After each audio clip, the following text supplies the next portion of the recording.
rocket in the basement of the crowd. Call the cops, staying up. There's a stripper in the corner waking up. Keep it on the down low.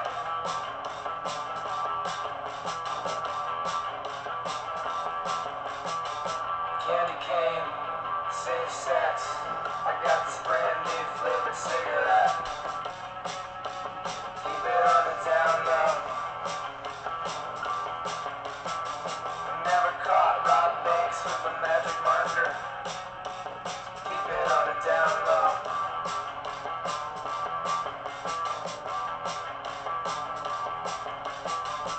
Red lips, double feature, making out underneath the bleachers. You're a charm, you're a lover.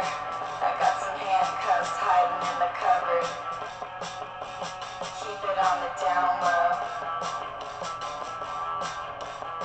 They got me doing origami in the pawn shop.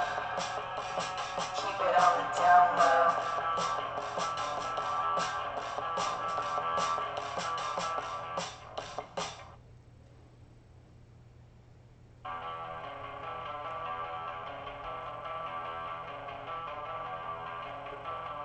Hey mom, keep it down.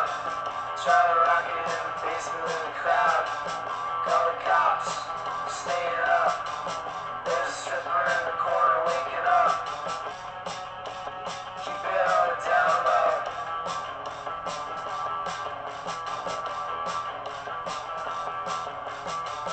Candy cane, safe sex.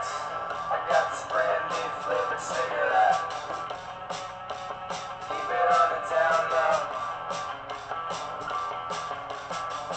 Never caught rob banks with a magic marker. Keep it on the down low.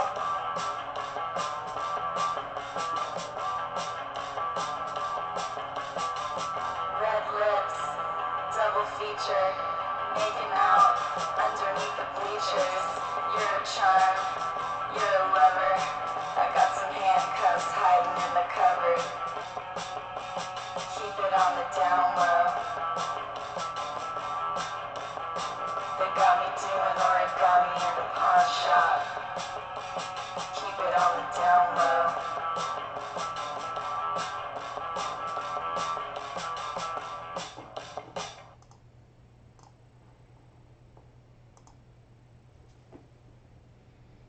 Hey, it's Mike from 424recording.com. Welcome to January 21st, 2018 live stream. It's about 8 p.m. on the East Coast, and we're going to get started right away, taking some Q&A from y'all. If this is your first time joining the channel, I've been just learning how to live stream the past couple of days, past couple of nights.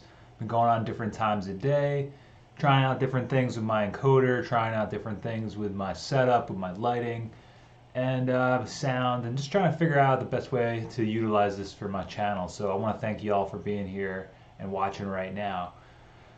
Start off, I just want to say thank you so much for coming out and supporting the channel. What I really want to figure out for my channel is what I should do in terms of live streaming. We've been having some really good hangout sessions and some really good Q&As the past couple days. And I don't know, I'm just going to keep it going. This is my 4th day in a row. There's been some changes with the YouTube monetization policy, which doesn't affect the channel too much, but I definitely want to work harder to get myself out here, and I think live streaming is a great way to do that and to engage with you guys and figure out some things and collaborate and I don't know, work on some projects together. So I hope all you guys are doing well out there. So far for the brainstorm for the channel, I wanted to ask anyone watching now if you had any ideas for types of live streaming episodes, or how often you think live streams would be good to go down.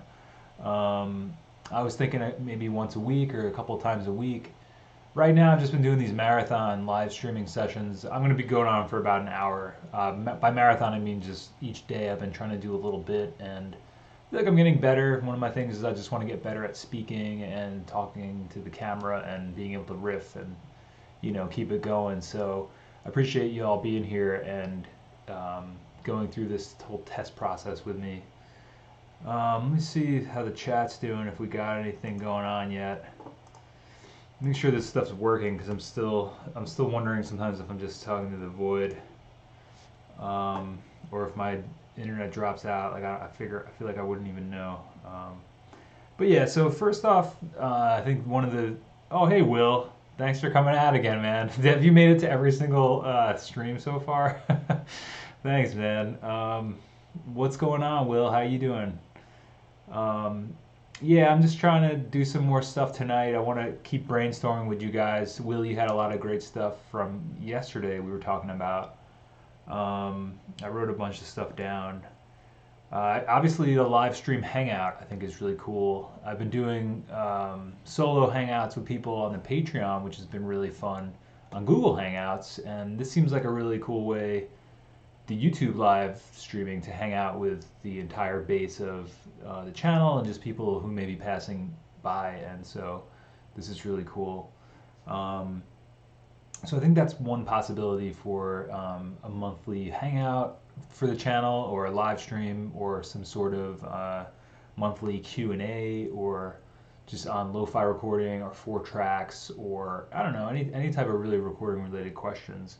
Another idea I had was some sort of gear acquisition syndrome, or gas sort of workshop, or where we could talk about the stuff that we're excited about that's coming out, or stuff that we need to be talked down from buying, or stuff that we think we want to get. Because you guys all helped me out on the first couple streams where I was thinking about getting some new drum machines, and I think I've decided just not to get one of those, which is pretty funny, because over the course of the past 4 days doing this, I kind of went from thinking I was going to spend $1,600 on this Electron analog rhythm drum machine, and now I'm just kind of like, I don't know. My buddy John, through email, was helping me out with thinking about getting a machine drum or getting something else, and I just don't know how much I'm going to use it, so I'm just trying to figure out for myself. But I think that could be a cool way, some sort of guest support group. I mean, it started kind of as a joke, but I think that could be kind of fun, And also, just there's so much gear coming out, and some of it's got to be kind of cool, and some of it's got to be good, so, maybe we could talk about something like that. So I should actually write that one down because I forgot to write that down. Guest support group. So, yo, you run marathons. What's going on? Long time no see. Thanks for coming out. That's awesome, man. That's awesome. This is the first time catching it. This is the fourth night, or the fourth day in a row I've been doing this. Thanks for coming out. Thanks for catching it. I've been trying to do it different times a day to see what the turnout's like and what works best for you guys, and just trying to figure some stuff out with the channel.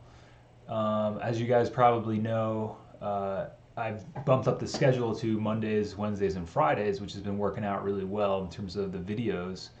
And then actually, for the Secret Santa thing, my friend Bill got me a gift card that I wanted for Amazon to get the camera that I'm using for the live stream. So that's really cool. So I've been wanting to test this out and just incorporate this camera into my setup, and it seems pretty cool, and the audio seems good. I haven't had any complaints, so that's good.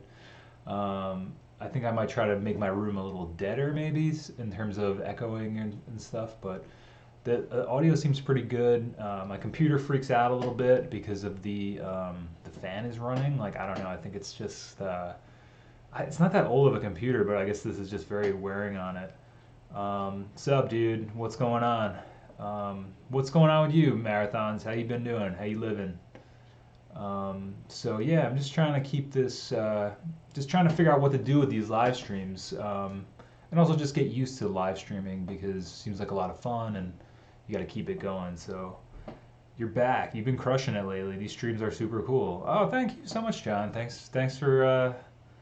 Thanks, man. I'm glad that this is fun. It's a lot of fun for me. I was thinking about doing this again today, and I was doing my Sunday thing, kind of recharging from the week, and then I was like, well, I'm probably gonna be going on the internet at some point today, and I'm probably gonna just be looking at stuff. So why not just go on the internet and hang out with people that are into the same stuff that I'm into? It kind of seemed like a no-brainer. If I'm going to spend an hour online, I might as well spend it an hour streaming and hanging out. So I think it's super cool that you guys are coming out and coming back and checking this out. It means a lot. It's really cool. Because I honestly, I just never know how this is going to turn out. You know, I could be just sitting here by myself and doing it, but I guess it's all practice, so that's cool. But thank you, John. Thanks for that. John, we're talking about. Oh, thanks, Will. Thank you so much. Yeah, it's so reassuring, and it's really been keeping me going too as a musician and a creator. It's nice to be able to like share stuff with people that are into it and find people that are also into the same sort of gear and cassette recording and lo-fi recording, indie rock stuff. So I think it's just everybody else, like, you guys are all part of this, and we're just all into the same fun, cool stuff. So I can't think of any other live streams about recording either. Yeah, what's up with that, right? I mean, I keep telling people that I don't see a lot of people doing this online or on YouTube, and I don't know if it's just that I'm behind the times or I'm not aware of stuff because I'm sort of a hermit, so I don't really go out into the world or go out into the computer world that much. So I wasn't sure if this was like a regular type of thing that people do, or if this is kind of just thing that I'm doing, or I see some channels out there doing really cool stuff, and I like a lot of the synth channels. Bo Beats is really a cool YouTube channel. He does a lot of stuff with the electron drum machines and synths. I'm really into Noir et Blanc V, the Black and White Life. That's a great channel too. That's some really high productions, analog synth stuff, and the guy that runs that is just a creative genius. I think you guys should check out that channel if you're into synths and stuff. I'm also into cuckoo music, or cuckoo. His stuff's really cool too. He does a lot of demos. So I see a lot of people doing that sort of stuff, or maybe that's just what I'm finding and into. But in terms of like recording, I can't really think of too many other guys. I mean, I know there's like Graham at the Recording Revolution. That's like always a big inspiration, and he's got a lot of community and stuff out there. But I don't really see a lot of people doing like lo-fi stuff, or at least communities of that on YouTube. So maybe it is a first. I don't know. I know in terms of the 4-track stuff, there's not really anything channel-wise, I don't think. It seems like a niche that's gone unfulfilled for a long time. So I was jamming a little wiser after a stream yesterday and was wondering if you would elaborate on the writing and recording of that track. Yeah, sure, John. That's a great question. Yeah, so that's what I wanted to focus on today, and this stream was just figuring out, like, I mean, I guess it could be a hangout sesh or whatever, but I just want to put it out there if you guys have any ideas as to what sort of live streams you want to see. Like, what could we do with the channel in terms of live streaming?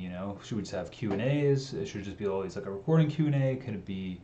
I think we were talking about Q&As, performances, interviews with people. We were talking yesterday. I played a show a couple months back with Reckless Eric, and I was talking about maybe trying to get him on here, and some other local musicians I know. I think they would just love to just chill, and I could do an interview with them, and hopefully people who are in the lo-fi realm or just people doing indie rock stuff. Last I was here, I was having issues with the broken pan pot and the 4 long story. It was incredibly difficult to source placement. Oh wow, you had to get a whole another 424 run marathons? That's crazy. I mean, it makes sense, I mean, there's so many out there that like don't have the power supply, or are for parts, or people don't test them, so there's a lot on eBay I noticed for parts, or I forget what the phrase is, but it's like other for parts, broken down stuff. That's crazy though. Sorry to hear you had to get a whole new 424, or maybe you just have to cannibalize the other one, but I'm glad it worked out. Really fat guitar. Okay, right, John. I'm gonna get back to a little wiser. Marathons. Glad to hear you got a new 424, or that you fixed your problem. Sorry you had to get a whole another new one. But so yeah, if you guys have any ideas for live streams or other channels that stream stuff that you think would be cool, I just think we could just chat about gear we're looking to. Maybe one episode will just be gear. Maybe one stream could just be hanging out. One stream could be the songwriting competition we talked about, or the maybe like a 3 hour stream where we sit down, or I sit down and make a whole song in the 3 hours, and you guys can be making a song on your end in the 3 hours, and we'll check back in and do stuff. Um, Maybe one could just be writing a song once per month. We could do like lyric writing workshops, gas support group as a joke. But yeah, if you guys think of any others as we're streaming this, that was kind of the idea. It was just to brainstorm and we'll see where it goes. Like I'm just gonna be chilling until like 9. So if you have any ideas toward that, because you guys have a lot of great ideas, I want to source your ideas and what you guys want to see. Because I have stuff that I want to do, but I want to know what's cool for you and the streaming, and because this is like a whole new world for me, and I'm just trying to figure out. Because I almost have more fun streaming than making. I mean, I love making the videos too, but this is like so cool to be able to interact with you guys. If the Good Wizard J has a source on aftermarket replacement parts, okay, I'll ask him. I would assume his source is probably the same as all of ours, but if he can get other types of parts, I think he goes through like Mouser Electronics. I don't know if they have specific parts for 424, but that's like an electronic parts distributor. Okay, so John, we're gonna get back to your question about a little wiser. So you're wondering if I could elaborate on the writing and recording of that track. Really fat guitar tones and good lyrics, in my humble opinion. Thanks, man. I feel the same way. As much as it's my own song, obviously, but for some reason that song, it was a lot of like rarely this happens to me, but it was like lightning in a bottle, and I was really inspired in my old house where I used to live. I used to live in this half of like a duplex, and it was like a house from like the 1800s, or I guess it was a house from the 1800s that they made into a two-family house. So I lived on one side and my neighbors lived on the other, and we had this attic space, and that's kind of where I used to record and have my drum set up, because I was kind of out in the countryside, so like people didn't care.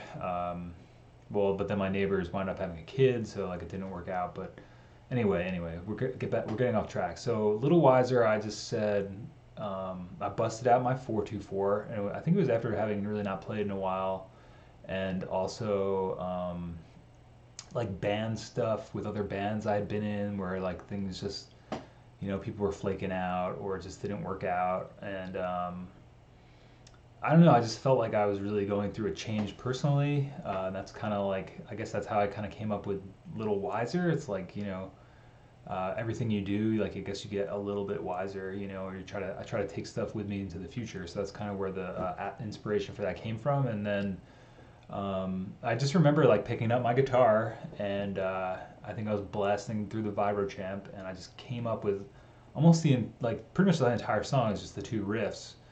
And it was just like this feeling that was just like came through me, and I was like, that sounds sick, that first riff. And then I was just like, well, this riff's pretty choppy, or moves around a lot, so then maybe the second riff could be more drawn out, or more of like whole notes, or more of like a traditional like chorus sound. And then yeah, it was like one of those songs that just almost came fully formed, amazingly enough. It doesn't happen to me all the time, but when it does, that lightning really strikes, and I gotta get it in the bottle before it disappears. And the lyrics, the same thing. I just was super inspired, and I was in a really good mood, but I was also just thinking about all the things that I don't know, maybe just used to bother me, or that when I was younger, or like if it was like a period of maturation, or kind of leaving the past behind, and also becoming okay with the way things were, instead of always feeling like I wasn't doing what I wanted to do, or behind in some sense with the rest of the world, or being left behind, or the fears that I had when I'm like lying around and thinking about the world and not doing stuff, and just kind of like accepting those things, and just trying to keep those in mind as I go through life, and understand that just is life, and the shit talker part is just like, so many people will just shit talk you, and like, I don't know,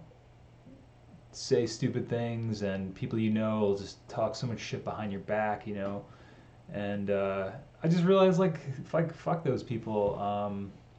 That's just all talk, while those people are talking shit. Like, I'm gonna be out doing something I want to be doing. I'm gonna be out creating something I want to create. Like, people will talk just so much shit about anything you do as an artist or as a person, and it's like that's all they're good at. It's almost like the critic thing. Some people will just criticize because it's so much easier to criticize than to actually create something. So yeah, that's kind of all the feelings I like kind of threw into the lyrical content. And it was just done on the 4-track. I did it with my Sans amp pedal, which is like I did a direct in, and then I did on that. It was the first input, and then input 3 I used a mic that was like kind of picking up the guitar pick, like the sound of that, and kind of like the air of that, and then. So like one was like on the guitar, one was the Sans amp, and then I forget what I had three inputs on that first. Oh, and the other one was obviously the drum machine. So it was the drum machine, the guitar through the Sans amp, and then it was also like a room mic picking up the guitar. You can kind of hear that air on the track. I think that's really kind of what made the track for me. And there was just something about that attic space that. I don't know. I feel like attic space rooms always sound really good because the walls aren't because it's like kind of trapezoidal and the walls they're not just it's not just like a box and everything bounces around. It's there's so many more like surfaces for the sound to like get caught somewhere or bounce off but then reflect in a different way. So everything I used to record in that apartment in that attic space sounded great, and it was just a weird room like with a lot of surfaces, and the drum sounds were great, and that's like that's great. That's great that you brought that up. I haven't gone back to that moment in time in a long time, and it still just fills me with like a ball of energy or ball of light. It's really cool. Yeah, there's just something about that song, and then I did it on the 4-track, and so the first. And that was when my 4-track only had 3 tracks. I don't know if how long you've been following the channel, but I brought my 4-track to Jay a while back to get it fixed, and this was during the time when I only had 3 tracks because the 4th one just wasn't working right. And so I did those first 3 things: the drum machine, Sans amp, and the air, onto track 1. I recorded them all at once and just panned them all left, and then I just used the other 2 tracks to double the vocals, and I just was like really in the zone. I think I did the vocals in my bathroom at that old place, and I just was practicing. I remember practicing them. I think I did it in like 2 days. And the first day I kind of like wrote it all and sang it all and recorded the instrumentation, and then the second day I remember being at work all day and driving to work and just like singing the song like over and over again. Like I think I had figured out the melody on like a keyboard, and I like popped that into my car or popped it into my phone and was just singing it over and over and over and over and over again to practice it.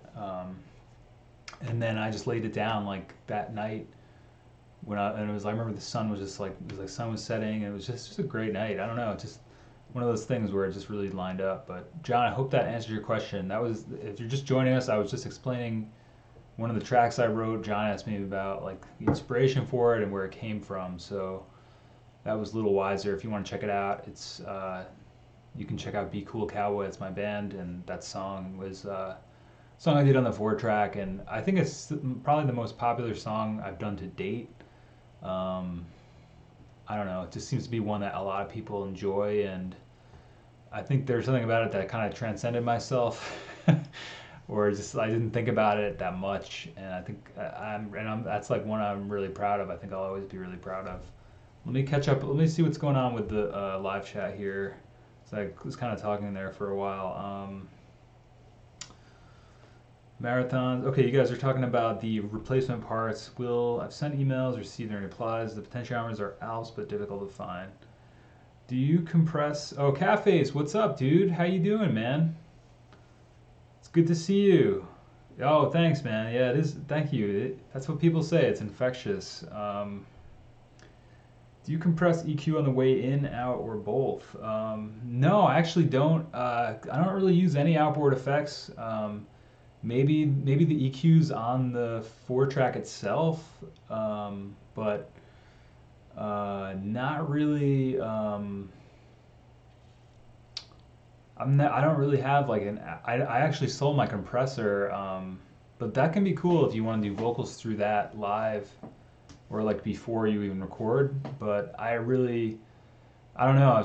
I think if you hit the cassette tape hot enough, it tends to compress the cassette tape tends to compress your vocal a bit and also like distort it a little bit. And I think that's kind of why that vocal on Little Wiser in particular really sticks out. It really sounds like it's in a good spot. It just like hit it at the right hotness, or I just hit it hard enough. And I don't think I like that whole process of doing that. I wish I had like documented it or written down stuff. And I've just been trying the rest of that album, Me and the Machine. I was just trying to get back to that sound that I got with that track, and I just feel like I just couldn't get back to the magic of that song. I don't know where that came from, but I wish it was one of those things. I didn't think about it. I didn't like document it, didn't write it down, and then I just can't get back to what it was. So it's just one of those things I just have to leave it and walk away from. But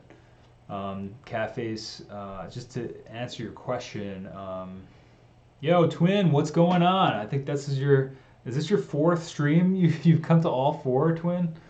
But yeah, to answer your question, Catface, do you compress EQ the way in and out or both? Try to get the sounds right. It might sound like a broken record, or broken 4-track, but try to get the sounds right before you even record them. Obviously, if you need the compression for a specific effect, then yeah, you'll want to use a compressor. But in terms of even in EQing, try to, you're doing like guitar amp or drums or bass, like try to get that stuff right in your room when you're practicing.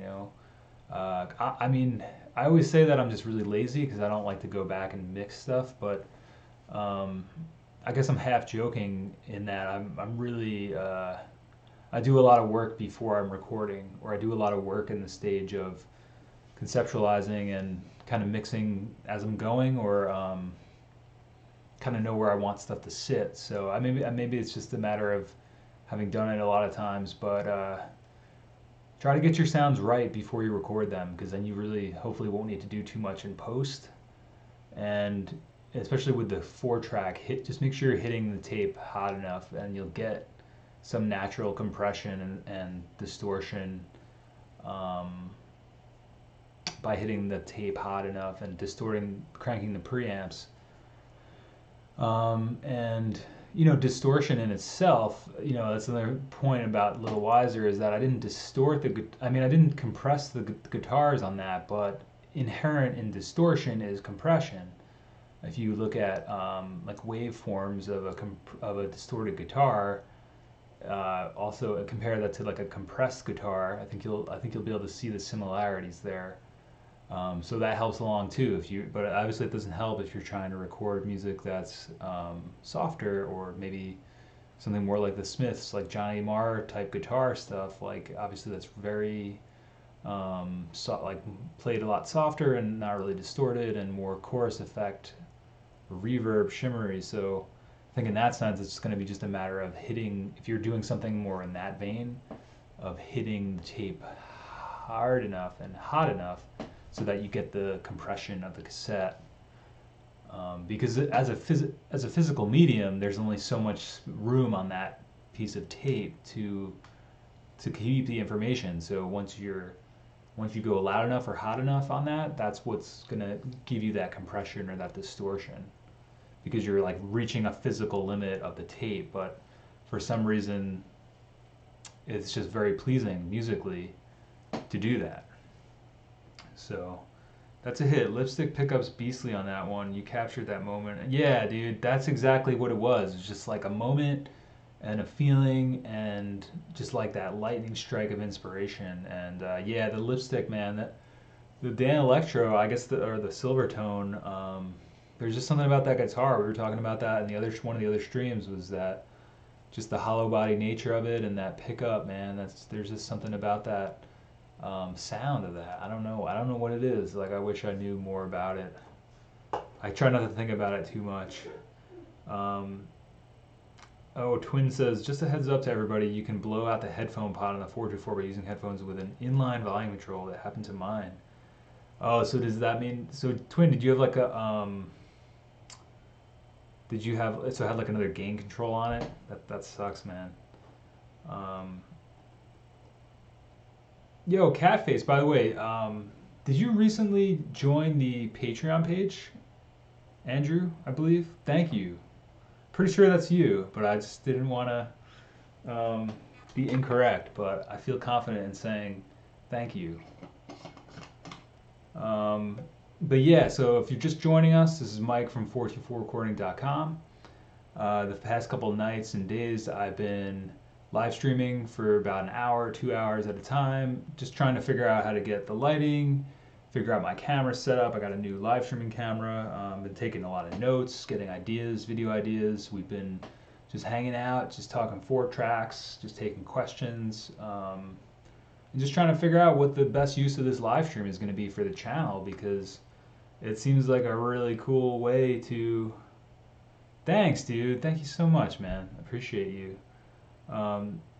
You know, live streaming just seems like a really great way to incorporate into the channel, and gives us even more of a community feel than we already have, which is awesome, and a way for us all to interact and collaborate on stuff and ideas. So it's really cool. I'm having a lot of fun doing it. Like I was saying earlier today, earlier in the stream, to Will and John and these guys, like, I was just looking forward to this all day. There's just something about it. It's just fun to come out here and hang out. And I figured I'm going to probably be on the internet tonight, so I might as well just hang out live on the internet. Like, why not? You know, I might as well spend an hour doing this than, you know, looking at Electron drum machines that I don't need.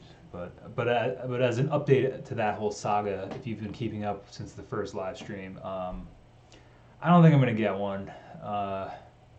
I don't know, I was just having a tough time, just even with gear. I was looking through some of the winter gear stuff and the the new stuff on Reverb, and there was just something about it that just made me really sad. Like all the new stuff that's come out, it's like, I don't know, when's it gonna end? It's just like there's just too much stuff. I don't know. I can't really. It's hard to describe the feeling. I just felt like, I don't know. I just want to make music or something, but I guess I just felt distracted by all the new stuff coming out, and I don't know. Like, it's a weird feeling. Do any of you other guys feel that? I mean, I know yesterday I think Twin was saying that when his stuff sits around, he gets kind of sad about it because it's not being used, and I don't know. It's just there's just so much gear. It's like, I guess maybe because maybe in the past I feel like I used to fall for that, you know, and be like, I need all this new gear to do what I want to do, and then I realized like I have everything I need to do what I want to do. So maybe that's why. That's where that melancholy feeling comes from. But yeah, I don't know. The whole gear thing, man, I don't know. That's like a big thing I've been just struggling with and just trying to figure out. I sold my first guitar ever, actually. I don't know if you guys have your first guitars you ever got, your first instruments you ever got, but someone once told me not to sell my old stuff, but I just wasn't using it, and I just wasn't feeling it anymore, you know? I have this guitar that's pretty much, this is my only electric guitar now. I have an acoustic that's like an acoustic electric, or it's an acoustic with a pickup in it, but I don't know, I'm just like really just like getting rid of stuff. Maybe I feel like maybe I'm making room in my life for newer stuff, you know, like I just want to get down to the stuff that I want and need, and that's it. I'm just feeling so overwhelmed by gear. Oh, here we go. You guys are coming in here. Oh, Andrew, what's up, man? Good to see you again. And thanks again, Catface. Appreciate you. The feeling after you spend a load on gear and realize you're in the exact same place. Yeah, Will, I guess that's part of it. You know, it's like all this stuff just keeps coming out, and then you go through that struggle and that cycle of, like I was saying in those gas videos, it's like you spend so much time and you feel like you're onto something, and you're like researching something, and researching a pedal and then watching all these videos and feel like it's going to be the answer. Like, this is it. This is what I need. This is what's going to get me through it. This is what's going to make my world make sense. And then you get it, and then it's like, now I'm just in the same exact spot I was, except now I have this thing that I probably didn't need. But I don't want to be such a negative Nancy, but yeah. I don't know though. It's like some stuff, you find, and it's could be the best piece of gear you ever got, like my guitar, and the Sans amp and stuff. I mean, you gotta go through a certain amount of gear acquisition to find the stuff that you want or like. It's a strange balance though. You can go really off the cliff really hard. Cafes, I watched part of the video of the first stream. I forgot to suggest maybe buy a cheaper physical drum machine if you don't have one already, just to test actually using one. That's a great point, Andrew Catface. I've been using that DM1 drum app. I talk about that a lot, and that's such a cool little app. That's kind of what got me interested in drum machines, and maybe I can just keep using that. It's got a lot of function to it. I'm actually, the next videos this week, Monday and Wednesday, I scheduled a couple videos I did about the DM1 drum machine tutorial. A couple people are asking me about that, and more of how I use it. So, but that's what I was talking about in that first stream, was like that app was like $1.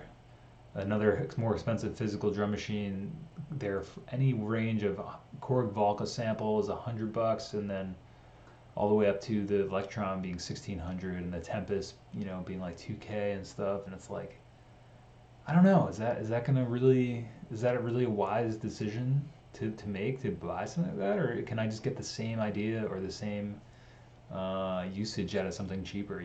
Like the DM1. It's not a hardware drum machine, but it sounds great, and it's a great interface, and they keep updating it. So that's a great point, though.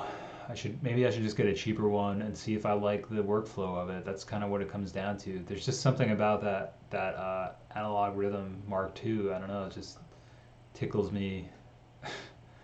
And then I was looking at machine drums. My buddy John was telling me over email about that, and I don't know. I gotta just chill, I think. But yeah, I should probably just try to find a cheap one. John Pittman, I just bought another fuzz pedal. Everything I come up with sounds better with a clean guitar. It's an illness, this gas thing. John, that's like the most ironic gear acquisition story I've heard in a long time. What fuzz pedal did you get? Which one did you feel like you just needed to have? Is it like a new one? Or is it like an older one? That's just hilarious. Like, there you go. You didn't even need that fuzz pedal, and you're liking what you're doing clean, and now you have this fuzz pedal, and you're like, well, what did I just do? Like, it takes over, man. It's crazy. Andrew, the body of mine ended up in a landfill, and I've regretted it ever since. Is that the body of your first guitar, Andrew? Yeah, I know. Somebody was saying that I was going to regret it, but I mean, I haven't really used it much, so figure I can always get another one. It was like a Fender Highway 1 Strat. I got in like the early 2000s. I used to borrow people's guitars, and then I was finally like, you know what, I'm going to get my own. And it was a great guitar. I had a lot of good memories with it, but I don't know. I just had to cash it out. It was just sitting around, Yeah, just the body. That sucks, man. Yeah, I don't know. It's tough letting stuff go. You never know. Kind of never know if it's going to be something you're going to regret sometimes. But maybe now you won't do that in the future. I guess that's all we can do. Was an old Hondo. Oh, I used to have a Hondo too. Those were pretty cool. Very cheap, and they like, some of those were pretty good.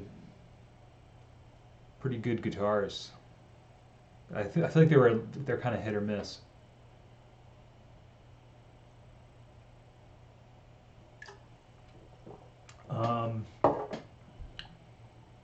Cafes. The other day I used my 4-track Yamaha MT102 for only like the second time. I was wondering why it wouldn't record the mic, but then I forgot about write protection tabs on the cassette. Yeah. That's it sounds like you need some tape there. Tape over that. Tape over those tabs. Okay, at this point, John says, I have a Zippy Fuzz harmonic percolator, Orpheum Maserite fuzz, and a Maestro Brassmaster clone. All are amazing. They sit on the floor gathering dust as I write the next idea.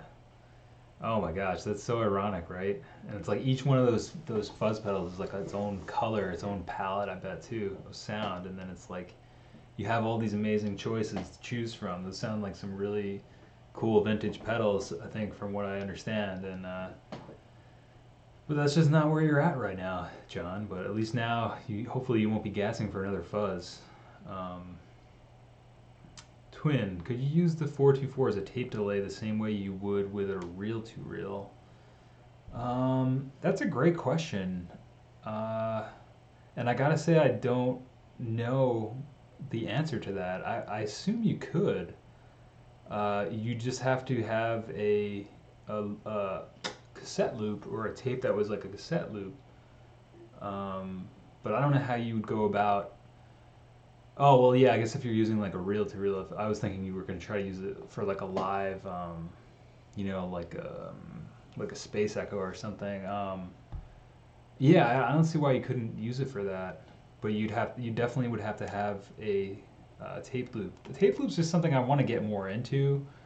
I see there's a lot of, that's the other thing I noticed with the cassette stuff online is that there's a lot of people doing noise stuff with the cassettes or like cassette loops or droning or I know there's like one channel Amulets and that guy seems to do a lot of performance pieces and does a lot of stuff with loops. It's just funny. It kind of seems like there's two main types of cassette 4-track users. There's people who are more into the recording aspect of it and into like indie rock stuff and like 90s stuff and stuff that was recorded to cassette. And then there's the other legion of cassette 4-track people who just want to use them or who'd like to use them for soundscapes and noise and like there's Clearhole, a band I discovered, and they reached out to me about the channel and really dug it and wanted me to get more into loops. I keep bringing them up, but they're just like a band that uses the 4 tracks as an instrument.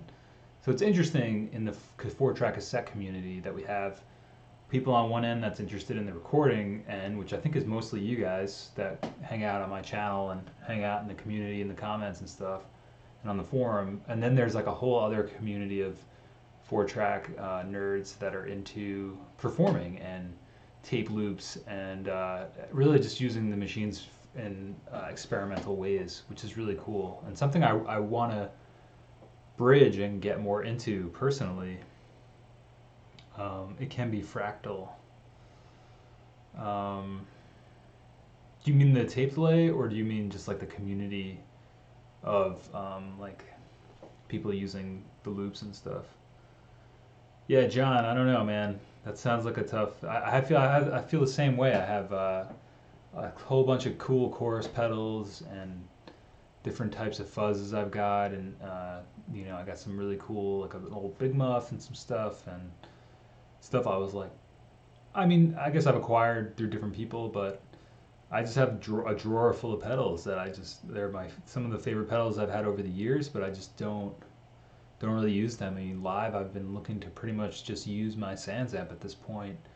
I have a couple other pedals on my board, but it's like I don't really use them. Like I just need like clean and distortion and a good tube amp, and I'm good to go. And it's I don't know. I want to hold on to that stuff because there's like a certain amount of nostalgia to it, and I don't need the money for those pedals, but it just sucks. Like I just hate having that stuff sitting around not doing anything. I don't know. It's a tough call. I guess the use of 4 tracks instruments, right? Yeah, that's what I figured you meant, but I just wanted to clarify. Yeah, I mean those seems to be the two types of groups. Because I had a lot of people reaching out to me from the second group of like more improvisational noise artists, 4-track users who are like, dude, this is a great channel. You should do more tape loops. Like Twins asking about like, can you do as a delay or using the machine more experimental. Like I always pretty much just use my 4-track for making cool 4-track albums or just making, fun songs and, in the vein of like Elliott Smith or, Bob Pollard, or, those type. Oh, cool. My friend actually just bought a book. I recommended him. That's funny. Um, so just like that, all that 90s indie rock stuff. Um, but it seems like a lot of people in that other, I've been using it in my painting, at least the ambient stuff. That's crazy. That's awesome, man. Um, yeah, it's like it's so funny how there's like the two types of 4 track enthusiasts. Because I was from the one camp, and then meeting a lot of people from that camp through the channel, and then well, also now meeting so many people from the other side of the camp, and that's been inspiring me to get more involved. So this is all came out of Twin's comment. Twin, yeah, I wanna try to do something like that. I would assume that you could do something like that with the 4 track. I don't see why not.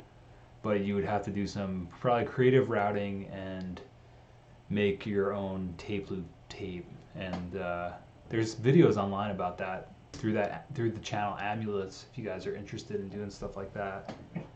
Let me just check my live stream health. I'm like always a little weary about how this thing's working out. Yeah, it's going good, so cool. Yo, guys, thank you so much for being here again. This is so much fun. Just chilling and hanging out and talking 4 tracks. Yeah, if you have any other ideas for the streams, like what kind of streams you'd want to see other than like hangout and Q&A. Twin asks, did that guitar on your wall come with one of those cases with the built-in amp? Those are pretty neat. Yeah, that's actually a good story with that. Mine did come with, I think it's called a Silvertone 1448 case and amp. And yeah, it came in the case with the amp. And the amp itself was just kind of like a very clean sounding amp. Even though it was like a small low wattage, it didn't really distort or overdrive.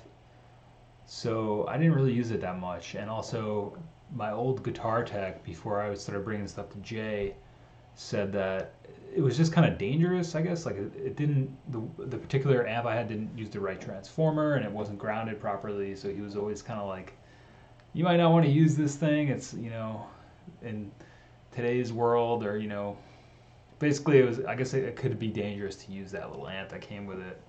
Yeah, it's a tube amp. Yep, it's a little, it's like a 5-watt tube amp. So what wound up happening was when I met Jay, or, after hanging out with Jay or whatever, and then after a while, after hanging out a couple times, it's like, hey man, I got because like Jay, the wizard, he actually builds amps and he builds pedals and stuff. So I showed him that amp in the case, and I said, dude, this amp, what can we do with this? Because I don't ever use the case, because the case it's a decent case and made well, but the guitar kind of like flopped around in it, and it wasn't practical for like going to a show and bringing that guitar, because the case just the latches on it weren't the best, and the case itself wasn't really made for traveling or touring around or playing shows. So long story made short is Jay, I bet it breaks up early. Well, John, that's the thing with the amp, was that the one that I had was just very clean. It didn't break up at all, which is what I thought. You think like a low wattage tube amp, you'd think that it would break up and get raunchy, but it just never. It would just get louder, and it really wasn't that loud, and it was like almost clean all the way up.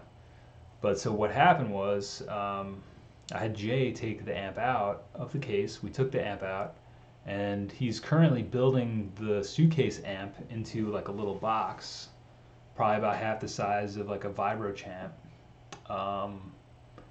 And he added like a new transformer stage, and I think he added a couple resistors or something. So hopefully now I'll have a cool little amp for my desk or something, or just recording. He built like an entire new box for it. He's mounted a new speaker.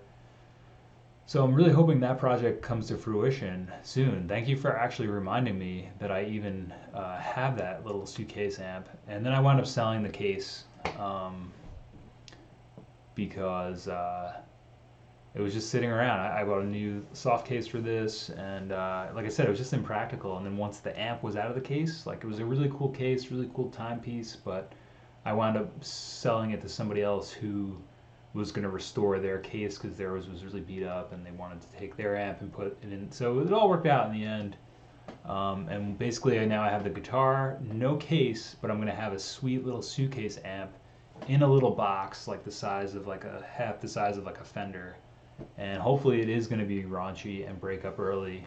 And hopefully, it's going to be right on this desk pretty soon, and I'm just going to be able to plug into it and rip some tunes out for you guys. I'm really pumped to do some videos on that and the whole creation of that.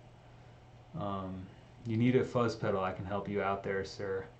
Yeah, exactly. Exactly, that little suitcase amp, it just didn't crank. That was my whole thing. I was like, because like I love fuzz and overdrive and pushing tube amps, and I was like, okay, well, what good is this suitcase amp if it doesn't overdrive? So I was just like, Jay, I want you to Frankenstein this thing. So maybe you could stream a recording session as sort of a fly on the wall type perspective. Cafes, that you're reading my mind.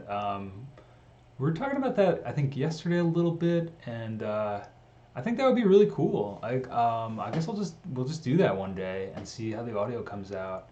I was talking to Tim about it because sometimes he plays with me. He's a friend of mine, and I've been trying to get him on the stream and interview him, but you know he's a busy guy. And but I was saying like, dude, this streaming thing is so much fun.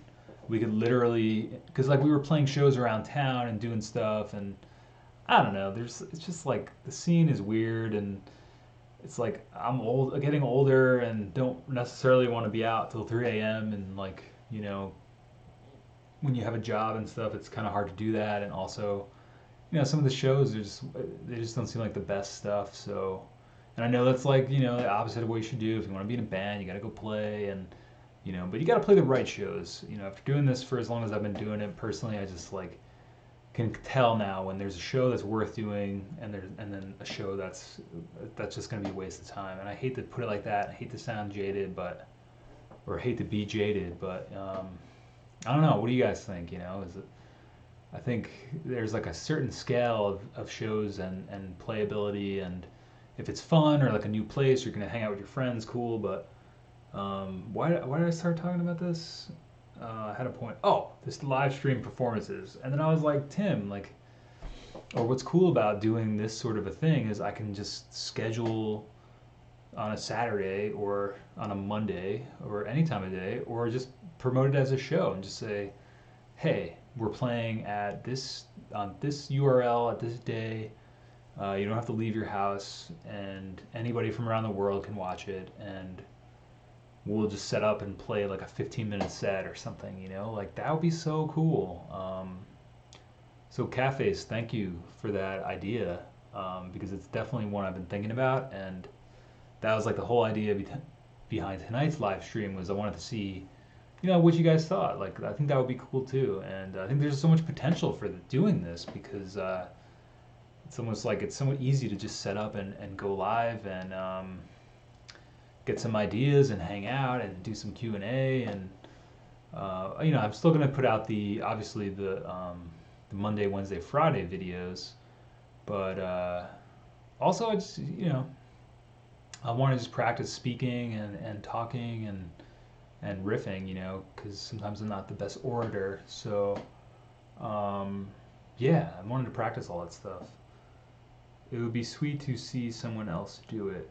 Oh wait, I gotta go back a little bit. I missed a couple.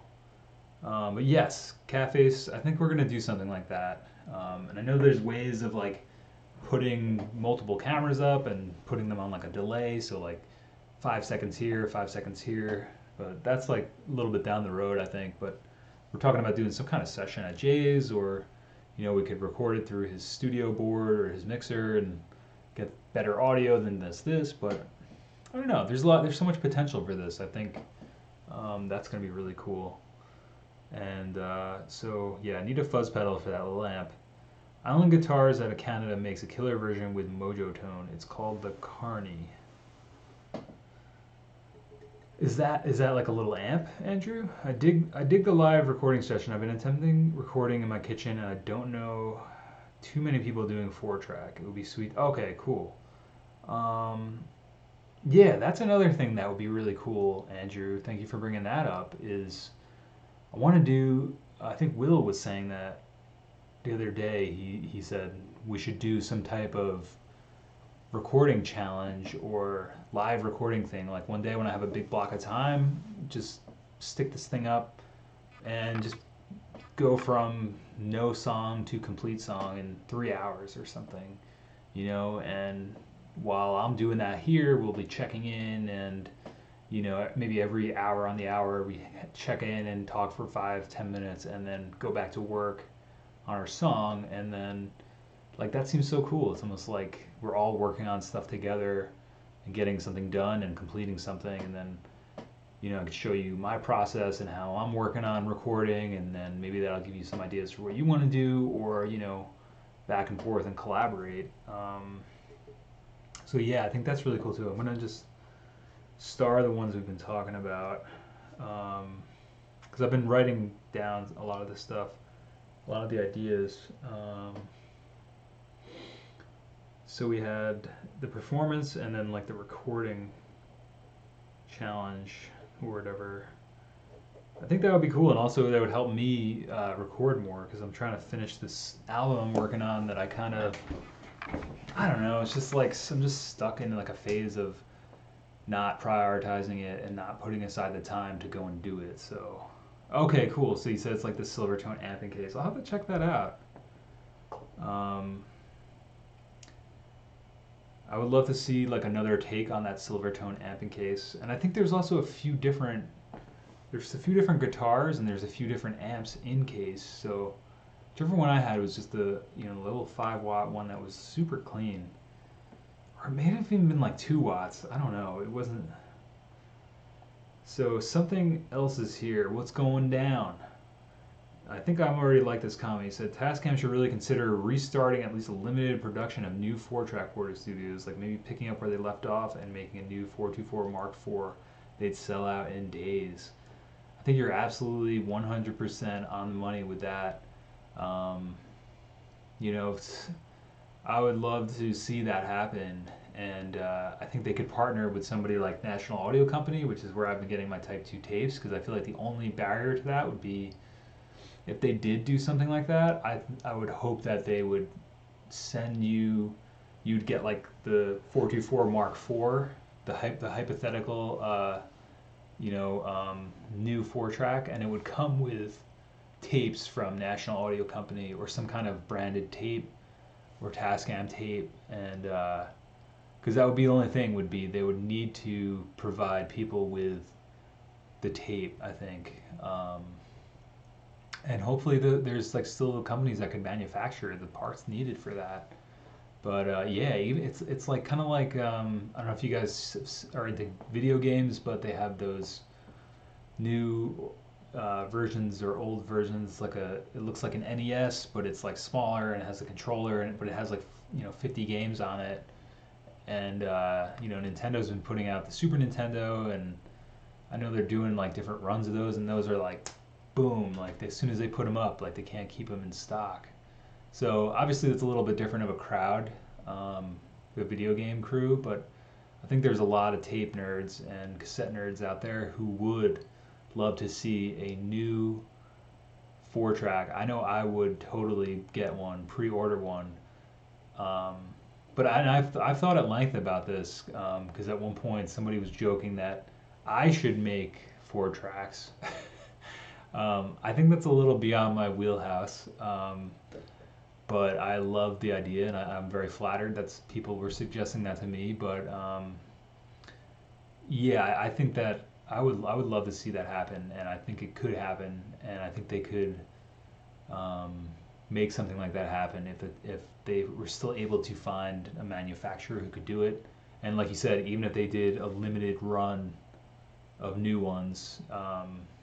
Say they made like 1,000 or something, and I think they should just test to see what the market would be. I feel like it's maybe just crazy to say this, and you can't ever predict the future, but the way that the cassette stuff is kind of has the a resurgence in like the underground, and well, I guess it kind of people always kind of dug them and recorded on them, but people are trading and selling and putting their stuff out on tape now. Um, it's a small niche of people, but I feel like they could easily make a new production model if they still have the manufacturing technology, and but also bring some new features to it, and then just partner with a company like National Audio Company who could specifically make tapes or provide tapes for it, or I don't know. I don't know. I think that would be the only thing though, is they would have to also manufacture the tapes or partner with a company that just does tapes, Type 2s, or whatever they would use. Um, have you come by one of those duplicators? 4 tracks scratch a very popular aesthetic itch, and in my opinion, it would be an extremely justified move, probably even a smart one. I think you're absolutely 100% right. Something else is here. I'm really glad that you brought this up. I think it would make interesting fodder for a video. It's the question is like I don't know if Tascam themselves. Honestly don't know much about the company. I don't know if they would even be up for doing something like that. Like we probably love their product more than they think it's even worth doing. To them it's probably they would might. Maybe I'm just being cynical. Maybe they would love to put out a new 4-track. I really hope that they would be, but it just seems like a lot of these companies with their old products, they're like, what do you mean? Like people still use these? This is crazy. But maybe if enough of us band together and tell them, like, look, like you guys should make one, even just for posterity, or even just as like a limited run, and just see what happens. Yeah, I think you're 100% right. Something else is here. I'm so glad for you to have brought that up.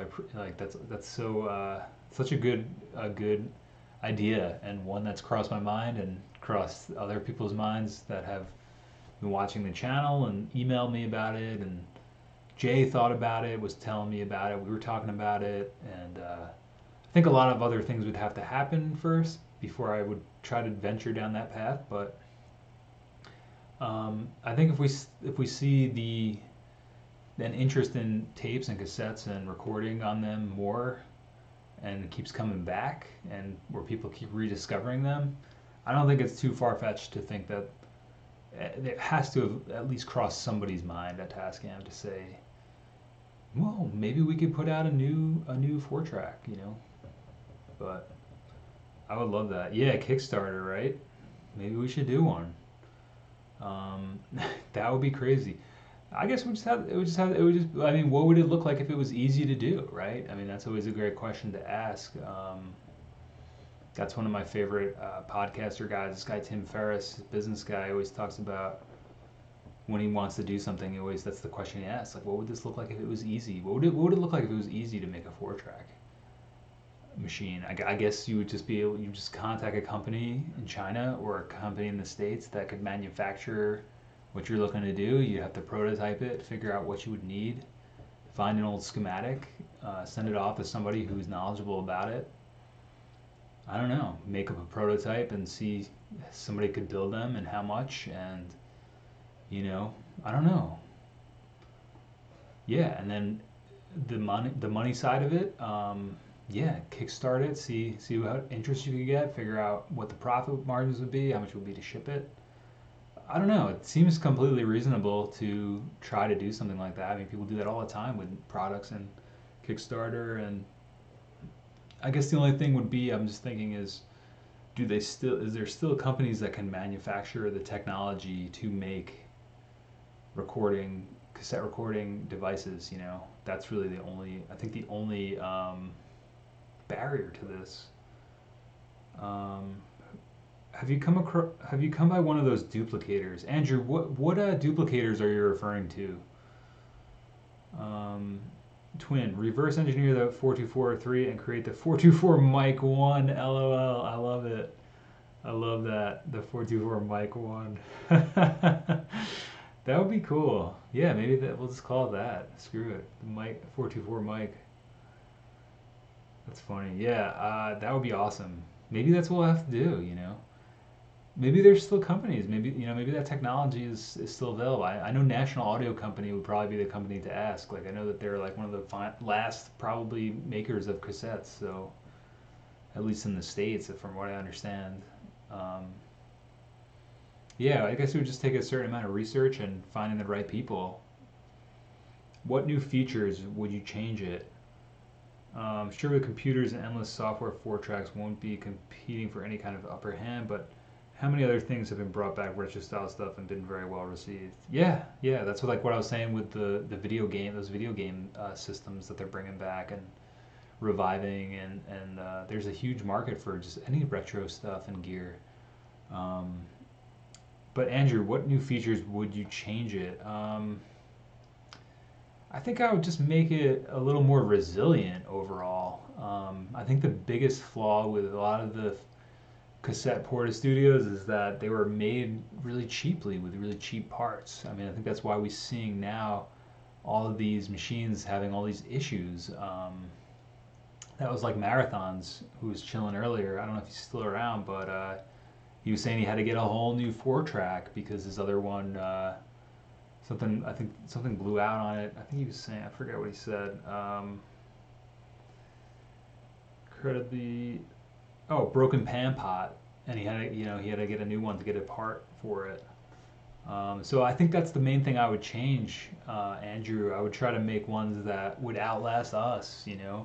It would be more expensive, but imagine just having one that was a little bit more resilient or well made.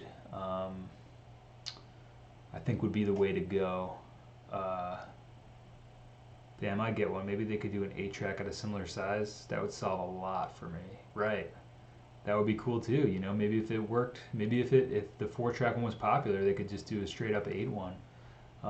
That could be a feature too. I would add maybe make it an 8 track one. But I know that there's like very specific heads that I think they invented to do the 8 track ones. They invented like a new type of recording head.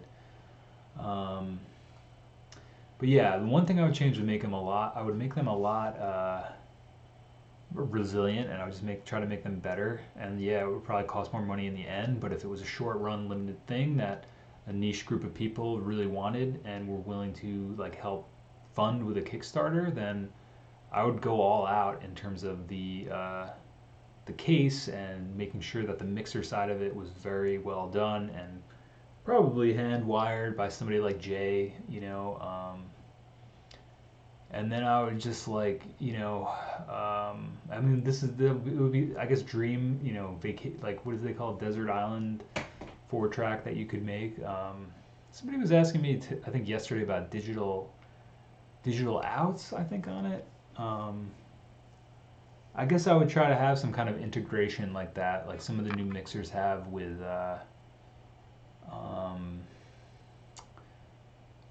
you can hook it up to the computer or save settings. I would probably try to do something like that, but I don't know. I mean, have something that's point-to-point hand wired, but then have this like digital out. I don't know, like that. If that's even possible, but I guess just as a straight up brainstorm for it.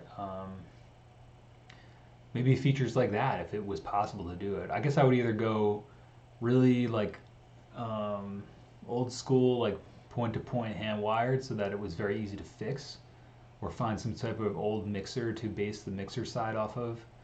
And then in terms of the cassette side, I would probably do away with the features that are kind of like not redundant, but like I don't know, like the memo in and some of those features. Like I feel like some of that stuff they just kind of put on there because it was easy to put on there. I would just make it really simple, and I would just make it a little less complicated. Like because I know that the 424 is a pretty big learning curve when you first get it and trying to figure out how to use it. I guess I would just make it a little more straightforward and more resilient, more straightforward. Maybe some kind of optical in or out or digital in or out, just so that you could potentially save settings, but then you're getting into computers and computer chips. But I mean, today's computer world, maybe there'd be a way to do that, or have like an app that took a snapshot of what you're doing, or I don't know. This is just a complete brainstorm, but um, I would just try to make them better than the ones that are. I know that sounds so basic, but I just feel like that's the main issue with them is that they're made kind of cheaply for something that's like such a cool little device. Make ones that are stronger and will hold up. Um, on the duplication thing, I don't know too much, but I've seen these things where you can duplicate one tape to 3 blank tapes. I'll look it up. I saw one for sale. Yeah, Andrew, I think I think I know what you're talking about because I think I saw that too, and I thought it was like a gimmick thing, or maybe this is a different product than I saw, but I feel like there was something I saw, or maybe it was like a prototype for a new. I think it was actually, yeah, I think this one was like a prototype for a new type of cassette man or Walkman that you could record tapes to or something. Um, but that's cool if you want to make your own. Yeah, if they stock replacement parts and such, they'd have a market. Yeah, I think that's definitely right, John. Ferrania kickstarted making their old 35 millimeter film for analog photography a few years ago. So reviving analog tech. Yeah, yeah, totally. My band played a house party a few weeks ago and they had a whole bunch of those duplicators. Oh, snap. I'm gonna write that down and look at it in case I don't get a chance to look at it while we're streaming here. Is there like a name, Twin or Andrew or any of you guys? Is there like a specific name that there's like a brand name or anything? I'm just curious. I don't know. That's the other thing too. I wish there was. Maybe that's something I can integrate into the site, or the forum or something that's cassette news or 4-track news. Like some kind of. Maybe it's just it's as easy as making like a Google alert for new stories about cassette technology or tapes or stuff like that. It would be cool to have just like a front page or something that was updated like once a week, or like a Reddit. I know there's like a couple Reddit communities, but I kind of wish there was one more recording based in terms of cassettes. And I've been trying to make one, but I don't have enough cloud on there, I guess. Yeah, you can make singles and start a 424 tape trade. That would be awesome. A 192. Oh, so this is a Sony, huh? 192B. Sony CCP 1410F. Audio cassette duplicator.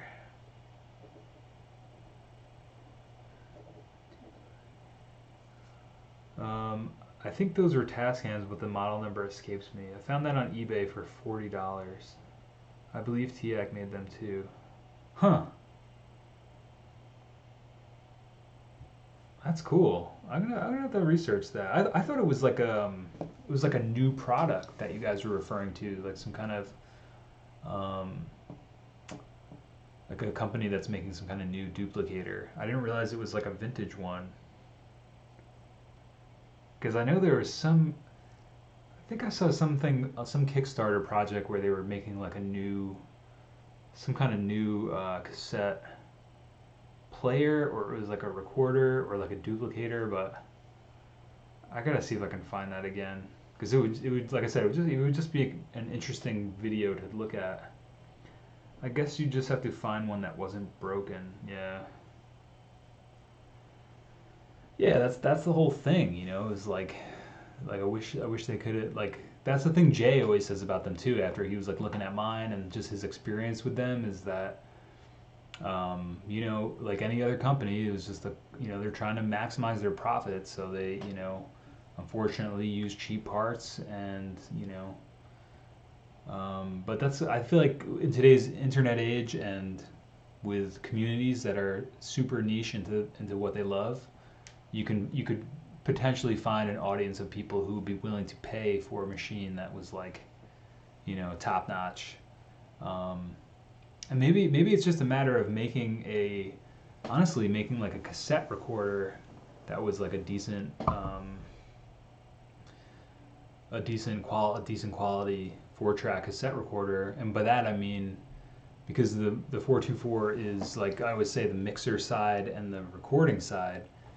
Maybe you could make a cassette. Maybe someone could make a cassette recorder 4-track that's just the cassette side that you could hook up a mix, like the mixer of your choice to, because then that's the only thing, mixer technology. I mean, Yamaha, Soundcraft, all these companies make these really cheap mixers now, like pad mixers and stuff. So maybe even if you just made a more solid cassette recording side of it, or a cassette recorder, a 4-track cassette recorder that was just the recording side, and then you bring your own mixer to the device, because then that would solve a lot of the problems with the cheap pots and things breaking on the mixer.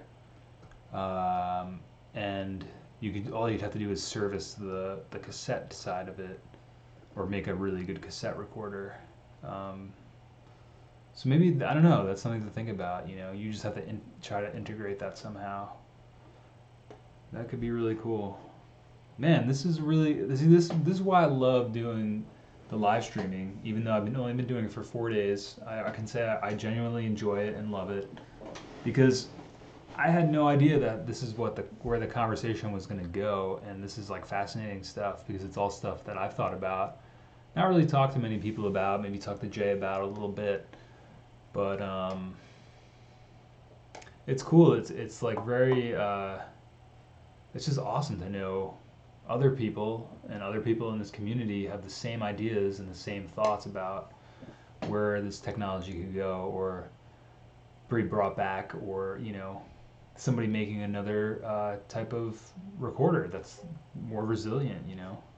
That's so cool. That's like something I gotta write. I've been just taking notes, like, as I've been doing them too, to like figure out, like, each day, like interesting things that came up. And obviously these are all going to be on the channel. I think they get like uploaded tomorrow or something, like the day after they kind of like process them into the YouTube, and then they should just always be available. But so that was like that's really cool that we got into this. I'm really pumped to think about this more, and maybe do some research and figure out if it's viable. Because like I said, I think if you just started out making like the cassette side of it, the recorder side, or maybe you could Frankenstein something with something that already exists. That's something worth thinking about, I think. Cool. All right, guys. Well, is there any other quick questions before we sign off? I'm getting a little bit tired, I gotta admit. This is late for me. No, I'm just kidding. But yeah, I wanted to do like about an hour tonight, because I feel like I might just try to do this a little bit each day. If if you guys keep showing up, and we still got stuff to talk about. But yeah, I appreciate you guys coming out. It's so good to see some familiar faces and names. Andrew, Twin, Catface, aka Andrew. Yes, Andrew, we are still talking about doing that. I will get to that in one moment. Yeah, it's good to see you guys. Thanks for coming out and watching. Yeah, we're definitely doing the mail cassette tape collab thing. If any of you guys haven't heard about that, basically, we'll condense it into a short story. I guess on Tape Op there was a thread where people were sending a tape around and people were recording different parts. So basically, we start out with a blank cassette tape. I would record drums to it, send it off to Andrew. He would record bass on it. Andrew would then send it to Will. Will record his thing on it, his vocals, send that off to somebody else. And we would just keep going like that until the tape was full, making the mixes and going from there. And as you can see, Will is right on top of this. So Andrew's, email Will, or you guys can, exchange emails, or email me at 424recording@gmail.com. Join the forum if you're not already on there, because there's definitely a thread on there that Will started. It's 424recording.com/forum. Yeah, Twin, let Will know where to reach you at, because that's going to be really cool. I think the tape's going to start in the UK. Will was talking about having it be the second British invasion, so that's pretty cool. And there's going to be a bunch of guys in the Europe area doing a tape and then sending that overseas to us, and then we're going to finish it off. And there's a bunch of people stateside that want to do it too, which is really cool. So this is already like a both hemispheres. That's pretty cool. Sweet. Oh, that makes sense that is your email. Twin reverbs are loud. That's cool. But that's going to be really cool too. That's something, we could even just live stream about that in the future. Maybe I'll just write that. Cassette chain. I'm just trying to figure out ways of utilizing the live stream, more. Because it seems like the future of the platform. It seems like just the future of hanging out with people and communicating and teaching and collaborating. So, Mike, what do you think about the songwriting competition? I PM'd on the forum, but wasn't sure if it went through. Oh yeah, all right. I'll see. I'll see if I can find it on the forum. But thank you, John. I'll definitely add you guys to my email too. So if I need to reach you guys for something, right? Yep. Will just make sure you get all John's email there too for the chain cassette thing. I think Will, the songwriting competition thing sounds fun. Now I feel like there's two different ideas. One was one like a competition amongst a bunch of people, or did you mean the competition where we try to do like a song in 3 hours and then live? Like, which one do you mean exactly?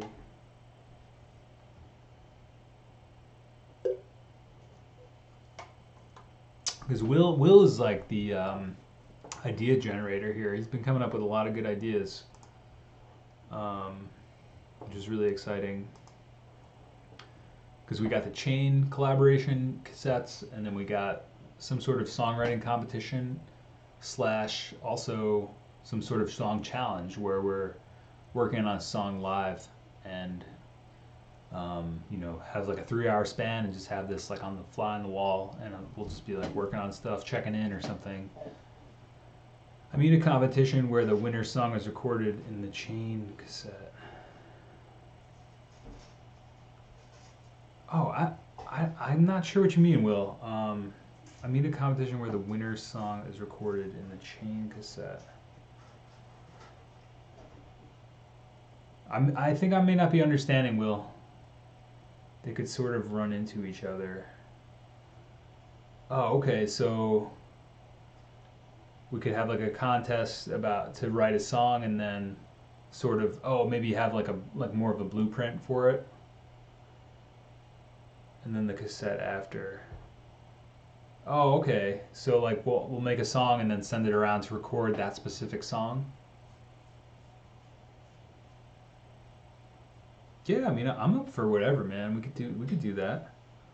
I thought the chain cassette was gonna be more like not improv, but kind of like, yeah, we could maybe we could do 2 tapes. We'll send 2 tapes around. One that's like straight up collaboration tape, and then one where we're recording the song from the competition. Oh, okay.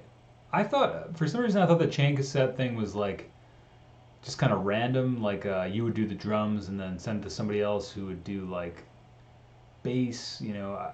I was thinking it would be maybe assign people an instrument, or send like that's a good idea though. If we had some kind of blueprint, that might make more sense. Right, it could get experimental too. That's what I was thinking too, was like, depending on what people want to do, you could just say each person gets a track, do your thing on this, and then depending on who gets it and what their style is, like it could get really experimental and cool. Well, why don't we do like a couple tapes or two tapes, and have one that's kind of like, the more experimental one, and then we could have another one where it's like more straight ahead that has like a blueprint as to what we want to do. Yeah, we could do something like that, totally. That's kind of how I pictured it turning out. Is like, I mean, you never know what's gonna happen, because it's kind of like writing a collaborative short story or something, like somebody writes the first paragraph and then somebody writes the next one. But yeah, if we don't have a blueprint, it's like we don't know where that's gonna go. So, all right, that's something to think about. Let me make a note of that. So the songwriting competition, and then a blueprint for the chain cassette. That sounds cool. Let's. I like this. I like the sound of this, Will. Um, let's figure out. Um, let's figure out who's gonna do the. Maybe I'll make a video about it on the channel, the chain cassette recording project, and then, because I feel like if we do that, we can see who's interested. Aside from all the people that's interested in the live stream, and then we'll figure out how many people we have, and then we'll figure out how to go about doing it, or maybe do a couple of tapes, or and then yeah, we could run into like do a songwriting competition on this, or for like a month everybody works on something. I don't know. There's so many possibilities. I'm up for anything you guys want to do. And then yeah, we could have a tape that's just like okay, here's like the basic song we're gonna do, go for it. And then we could have a tape that's just like, do whatever you want on your like everybody gets a track. Save the mix of your part when you get it, and just see what happens. I think that sounds like, both of those things sound like a blast. And I can't wait to collaborate on stuff with you guys. And I'll start an email list too, and I'll just shoot out some of the people that have been emailing me that I think would be into doing it, and we can go from there with it, because that sounds like pretty cool. All right, well, I went over my time that I said I was going to go over, and I'm getting a little sleepy, so my cat's also freaking out because he wants to get fed. So I'm going to be wrapping this up now. I want to thank all you guys for coming out tonight and hanging out with me here on the 424 recording live stream. If you want to be part of the songwriting competition or the chain cassette project, and/or, we got your emails in the thread. I'm going to be adding those to my email list. Will's collecting them as well. And we will go from there in terms of that stuff. If there's any other questions, hit me up in the comments. Or hit me up at 424recording@gmail.com. Make sure you join the forum if you want to just talk with other 4-track users or have questions or troubleshoot issues. It's 424recording.com/forum. Don't forget to subscribe to my YouTube channel, you nerd. We do have a Patreon if you are interested in that sort of a thing. It's patreon.com/424recording, and like I always say, even if you just go there to check out the stuff I wrote and the rewards I came up with, it's pretty funny just because it took a while to do that, and I had a lot of fun doing it, so you might get a couple chuckles out of it. And then I also have shirts, that's right, for the logo. It's at Spreadshirt, shop.spreadshirt.com/424recording. Nice, dude. Thanks, Twin. That's going to be cool. Can't wait to see you in the forums. That's a really cool resource.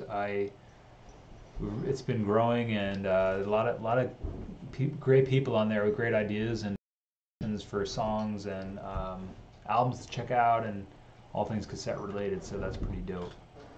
So definitely check out the forums. And I'll probably be back tomorrow if I have time. I'm just going to keep doing this, keep changing my lighting, changing stuff up, coming out for an hour or so, and just doing it. Especially with the new YouTube monetization rules. I don't know if you guys keep up with anything YouTube related, but I don't know, they changed a bunch of stuff, and it doesn't really affect the channel that much, but um, obviously I'm not doing this for the AdSense revenue because it's, I'm just doing this for the love and enjoyment of it. But um, I think in order to really get the channel out there and put in the work for it, I'm going to be streaming a lot more. So seems like a really easy way to hang out and generate a lot of cool ideas. So I'm really pumped for that. Yeah, something else is here. Thank you for coming. I think this is the first time we saw you.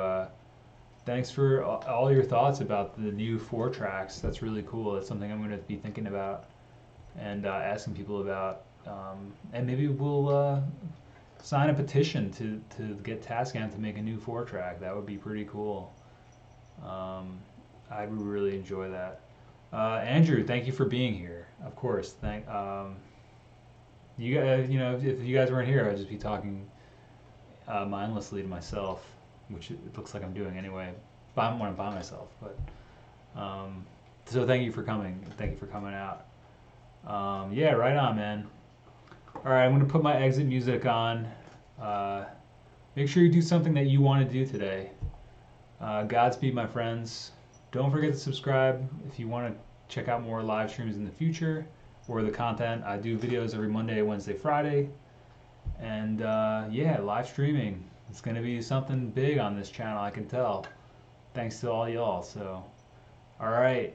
Let me get my music going here, and we'll play you guys out. Godspeed, my friend. Hey, Mom, Peace. keep it down. Trying to rock it in the basement in the crowd. Call the cops, staying up. There's a stripper in the corner. Peace out.